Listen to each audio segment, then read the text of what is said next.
Okay. So I love that resume. There's a lot of lessons there. Co-found and operate Renegade Paintball. Okay. All right. Let's see here. So summary qualifications. Okay. So this person's a document review attorney. There's nothing, you don't need to put all this experience. I'm assuming that what you want to do is continue to be a document review attorney, but you're doing legal aid. Okay. And then staff attorney in Golden Boston, University of Michigan Law School. Okay, so this is a good resume for someone that wants to be maybe an advocate for children, I would say. There's a lot of things going on here. What I would recommend, you need to put the locations of these places you've worked in. The dates, I would say, would be important. Looks like the dates are there. And then I like all this stuff with families and things. So if it was me, I would probably emphasize that stuff. I would de-emphasize to the extent you can.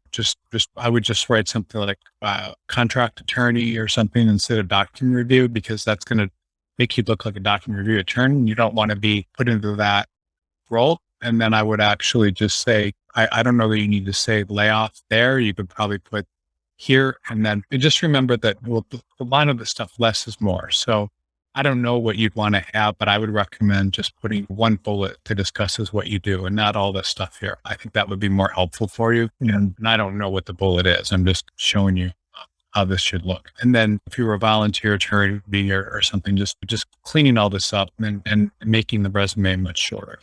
And I don't know November of what. Saying you're a Michigan real estate attorney is probably a lot of the stuff you don't want to detract from the main message. So what I'm trying to do with all these resumes, the last one we looked at, all this stuff was going on that had nothing to do with, basically the summary is I'm all over the place. And that may be why you're not getting the job. And no one cares, by the way. No one cares.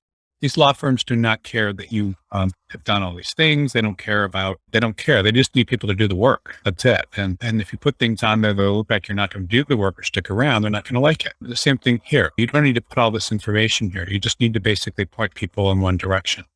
And you will get a job if you do that. But again, a lot of these kind of things, you just did one thing that wasn't that big of a deal when you were in college or law school. That's okay. But you don't need to really draw attention to it.